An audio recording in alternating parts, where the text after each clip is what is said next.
Le livre de Job, chapitre 24. Pourquoi le Tout-Puissant ne met-il pas des temps en réserve, et pourquoi ceux qui le connaissent ne voient-ils pas ses jours? On déplace les bornes, on vole des troupeaux, et on les fait paître, on enlève l'âne de l'orphelin, on prend pour gage le bœuf de la veuve, on repousse du chemin les indigents, on force tous les malheureux du pays à se cacher. Et voici, comme les ânes sauvages du désert, ils sortent le matin pour chercher de la nourriture. Ils n'ont que le désert pour trouver le pain de leurs enfants. Ils coupent le fourrage qui reste dans les champs, ils grappillent dans la vigne de l'impie. Ils passent la nuit dans la nudité, sans vêtements, sans couverture contre le froid. Ils sont percés par la pluie des montagnes et ils embrassent les rochers comme unique refuge. On arrache l'orphelin à la mamelle, on prend des gages sur le pauvre.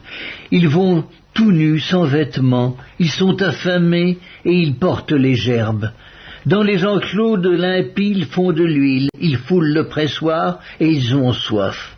Dans les villes s'exhalent les soupirs des mourants, l'âme des blessés jette des cris. Et Dieu ne prend pas garde à ces infamies. D'autres sont ennemis de la lumière, ils n'en connaissent pas les voies, ils n'en pratiquent pas les sentiers.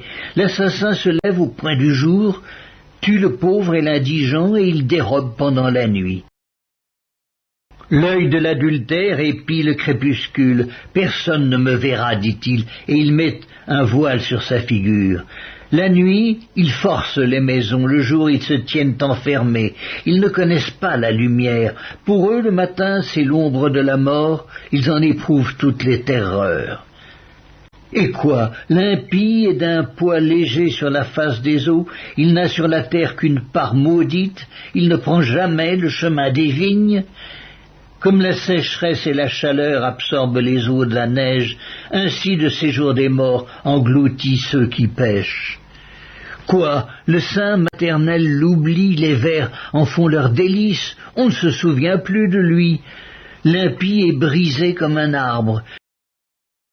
Lui qui dépouille la femme stérile et sans enfant, lui qui ne répand aucun bienfait sur la veuve. Non, Dieu, par sa force, prolonge les jours des violents, et les voilà debout quand ils désespéraient de la vie. Il leur donne de la sécurité et de la confiance. Il a les regards sur leur voie. Ils se sont élevés, et en un instant ils ne sont plus. Ils tombent, ils meurent comme tous les hommes, ils sont coupés comme la tête des épis. S'il n'en est pas ainsi, qui me démentira? Qui réduira mes paroles à néant?